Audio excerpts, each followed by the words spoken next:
Recently ഒരു business conference attend ചെയ്യാൻ പോയപ്പം അവിടുത്തെ ലഞ്ചിനുണ്ടായിരുന്ന ഒരു സാലഡ് ഡ്രസ്സിങ് റെസിപ്പിയാണിത്.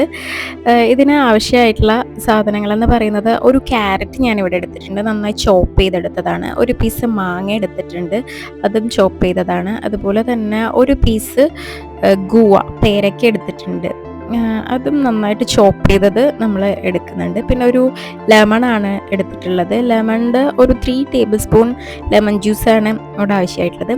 അതുപോലെ തന്നെ ഒരു പീസ് ഗ്രീൻ ആപ്പിളാണ് ഇവിടെ എടുത്തിട്ടുള്ളത്, അതും നന്നായി ചോപ്പ് ചെയ്ത് നമ്മൾ ആഡ് ചെയ്യണം.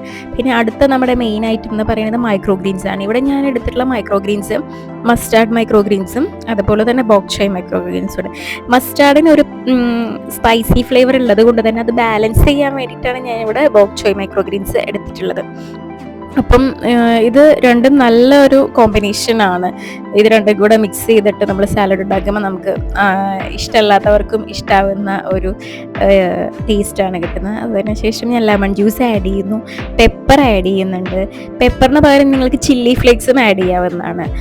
അപ്പം ഇതൊരു സ്പൈസി ആയിട്ടുള്ള ഒരു സാലഡാണ്. പിന്നെ ആവശ്യത്തിനുള്ള ഉപ്പ്, പിന്നെ ആഡ് ചെയ്യേണ്ടത് കുറച്ച് ഒലീവ് ഓയിൽ. അപ്പം ഇതെല്ലാം കൂടെ ഇട്ടിട്ട് നമ്മൾ നല്ല രീതിയിൽ മിക്സ് ചെയ്തിട്ട് കഴിക്കുക. ഇത്രയേ ഉള്ളൂ സാലഡ്. ഇതിൽ ചില്ലി ഫ്ലേക്സും ആഡ് ചെയ്യാം. അപ്പം എരിവും പുളിയൊക്കെ ഇഷ്ടമുള്ളവർക്ക് ഈ സാലഡ് ഇഷ്ടമാകും. ആർഭാടത്തിന് വേണമെങ്കിൽ ഒരു ദോശയും കൂടി എടുക്കാം എന്നുള്ളതാണ്. Thank you for watching.